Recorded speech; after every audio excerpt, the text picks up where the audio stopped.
ചെട്ടിയങ്ങാടി സുന്നി ജുമാ മസ്ജിദിന്റെ നേർച്ചപ്പെട്ടിയുടെ പൂട്ടുപൊളിച്ച് മോഷണം നടത്തിയ പ്രതിയെ നിലമ്പൂർ പോലീസ് അറസ്റ്റ് ചെയ്തു.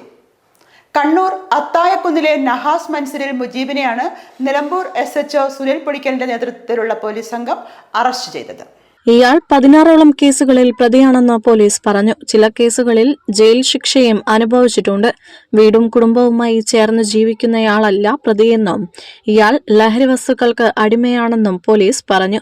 കഴിഞ്ഞ ഓഗസ്റ്റ് 12-നാണ് നിലമ്പൂർ ടൗണിലെ സുന്നി ജുമാ മസ്ജിദ് പള്ളിയിലെ നേർച്ചപ്പെട്ടി പൊളിച്ച് മോഷണം നടത്തിയത്. പള്ളിയിലെ CCTV-യിൽ മോഷ്ടാവിന്റെ ദൃശ്യങ്ങൾ പതിഞ്ഞിരുന്നു.